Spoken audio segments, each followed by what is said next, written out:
اور تحفظ ختم نبوت کے دعوے دار پہلے اپنے اس دل کی خرابیوں کو سیدھا کر بعد میں اعلان کر گاروں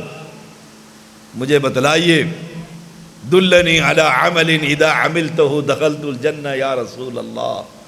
کوئی ایک عمل مجھے بتلا دیجئے جس کے کرنے سے مجھے جنت مل جائے۔ آپ نے فرمایا ان تشہد ان لا الہ الا اللہ وان محمد الرسول اللہ، تو یہ گواہی دے معبود برحق صرف ایک، داتا آسمان پر ہوتا ہے زمین کے نیچے نہیں ہوتا، تو یہ گواہی دے لات منات عزا یہ کچھ کرنے کے قابل نہیں، اور گواہی دے ہر طریقہ عبادت کا پوچھے گا تو مجھ محمد سے پوچھے گا صلی اللہ علیہ وسلم۔ وہی 5 نمازیں، وہی رمضان کے روزے، وہی زکوٰۃ مال پر اگر فرض ہو جائے،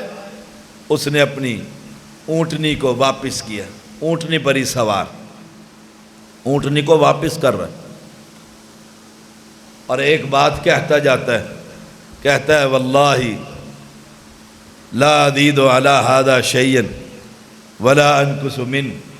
نہ کمی کروں گا شریعت میں نہ زیادتی کروں گا۔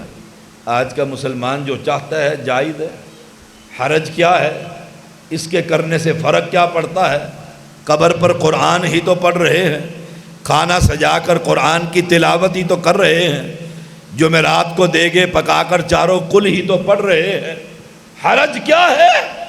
دعویٰ یہ ہے کہ نبی آخری، اس کی بات آخری، حرف آخر محمد کریم کی بات ہے، پھر جو چاہتا ہے شریعت میں اضافہ کرتا ہے، جو چاہتا ہے کمی کر دیتا ہے۔ اور تحفظ ختم نبوت کے دعوے دار پہلے اپنے اس دل کی خرابیوں کو سیدھا کر